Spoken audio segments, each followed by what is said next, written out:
Abdul Karim IC in charge.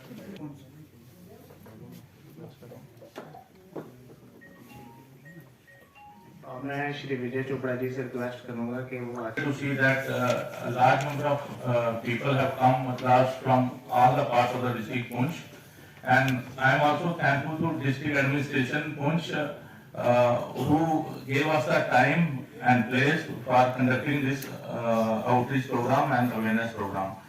So I will introduce myself like Rashid to district Riyasi, district Poonch and district Rajouri. तो आज का जो हमारा ये आउटरीच प्रोग्राम, पहला मुद्दा तो है कि जो रोल ऑफ वीडियोस है, role of videos and responsibilities of videos with regard to TDS compliances with regard to income tax.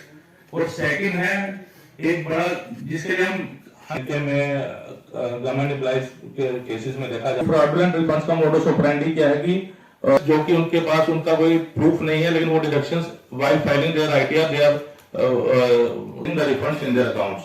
उससे हो क्या रहा है कि हमारे जो हमारे बजट कलेक्शन है इनकम टैक्स डिपार्टमेंट की, it is showing a very sharp decline.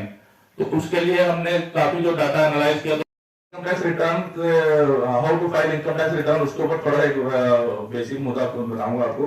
Like income most of us, हम यहाँ जो सारे बैठे सारे सैलरीड क्लास के एम्प्लॉइज हैं। तो सैलरीड क्लास में basically what are the different types of incomes जो सैलरीड क्लास के पास हो सकती हैं। एक तो आ गई इनकम फ्रॉम सैलरी, दूसरा आ गया बैंक इंटरेस्ट। बैंक इंटरेस्ट में जो आपकी एफडी का इंटरेस्ट आ गया, कोई आरडीज का इंटरेस्ट आ गया। अदर देन दैट तो रेंटल इनकम, जैसे किसी के पास कोई प्रॉपर्टी है जो उसने कहीं रेंट में ली है, तो उसकी रेंटल इनकम भी हमें अपने इनकम में शो करनी पड़ती है। And the fourth one is जो आजकल काफी लोग शेयर मार्केट और म्यूचुअल फंड्स में इन्वेस्टमेंट्स करते हैं। तो जो म्यूचुअल फंड का शॉर्ट टर्म गेन या long term gain as per the time of your investment, जब आप सेल करते हैं म्यूचुअल फंड्स की या शेयर्स की, तो depending on the time frame आपने कब इन्वेस्टमेंट की थी, उसके हिसाब से वो शॉर्ट टर्म गेन या कैपिटल गेन में जो इनकम होती है, that also has to be included while filing your return. तो ये मोटे मोटे तौर पे 4 काइंड्स ऑफ इनकम है जो आपको अपने रिटर्न में शो करनी होती है। अगर के घर में रहता है और आपको रेंट रसीद देता है तो आप रिजेक्ट नहीं करेंगे। इफ इट एक्चुअल रेंट, अगर वो रेंट रसीद देता है, अगर कोई अपने फादर के घर रहता है और अगर उनको रेंट पे कर रहा है, तो यू हैव टू वेरीफाई कि क्या वो रेंट बैंकिंग चैनल के थ्रू उनके अकाउंट में पे कर रहा है। बेसिस पे आप यू कैन गिव हिम जो एचआरए एग्जेम्पशन का बेनिफिट। एंड मोर ओवर अगर 15,000 पर मंथ अगर कोई एचआरए अगर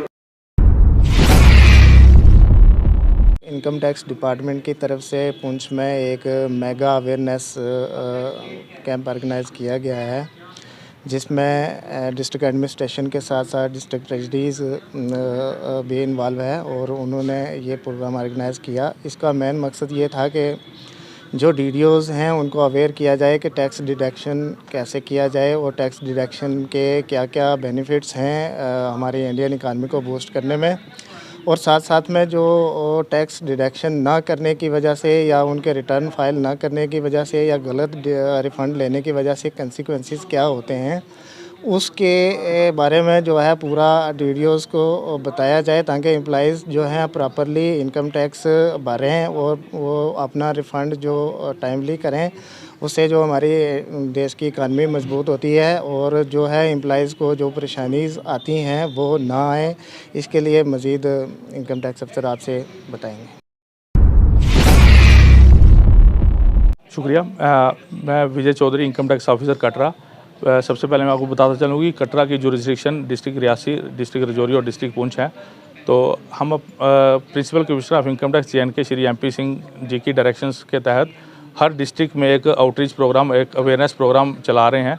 तो जिसके तहत हमने परसों रजौरी में भी एक सक्सेसफुल कैंप ऑर्गेनाइज़ किया, अवेयरनेस कैंप ऑर्गेनाइज़ किया था। तो इसी श्रृंखला में आज हम डिस्ट्रिक्ट पुंछ में आए हुए हैं और डिस्ट्रिक्ट एडमिनिस्ट्रेशन की मदद से हम यहाँ पे एक अवेयरनेस कैंप चला रहे हैं।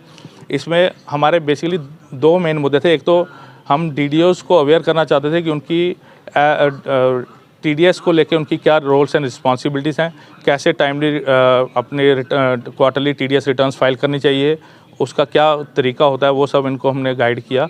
उसके बाद दूसरा हमारा जो मेन मुद्दा था कि JNK में एक ऐसा अलार्मिंग सा ट्रेंड देखा जा रहा है कि काफ़ी लोग बोगस रिफंड्स ले रहे हैं, और रिफंड्स लेने का जो इन्होंने मोडस ऑपरेंडी अपनाया हुआ है वो गवर्नमेंट एम्प्लॉइज़ ने, वो क्या करते हैं कि फ्रॉडुलेंट डिडक्शंस क्लेम करते हैं, जैसे कि कोई इलेक्ट्रिकल व्हीकल परचेज़ नहीं किया लेकिन इलेक्ट्रिकल व्हीकल की सेक्शन में डिडक्शन क्लेम करके अपनी टैक्सेबल सैलरी को रिड्यूस करके रिफ़ंड ले रहे हैं।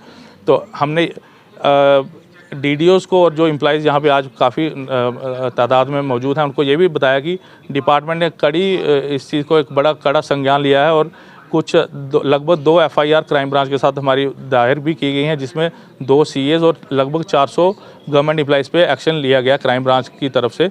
और आने वाले समय में ऐसे फर्दर एक्शंस डिपार्टमेंट की तरफ से भी लिए जाएंगे जिसमें प्रोसिक्यूशन का प्रावधान भी है। तो हम सभी टैक्स पेयर्स को, DDOs को, जो भी डिस्ट्रिक्ट पुंछ में हैं, आपकी मीडिया के माध्यम से भी सभी को ये बताना चाहते हैं कि जिन्होंने भी अगर कोई फ्रॉडुलेंट रिफंड्स लिए हैं तो वो ITRU के माध्यम से, ITRU है एक ITR अपडेट करने के माध्यम से, जिन्होंने भी असेसमेंट 21-22 या 22-23 में कोई रिफ़ंड लिया हुआ है तो वो 31 मार्च 2023-24 से पहले अपनी ITRs अपडेट कर लें, और जो भी फ्रॉडुलेंट रिफ़ंड लिया हुआ है उसको गवर्नमेंट ऑफ इंडिया के एक्सचेकर में वापस कर दें।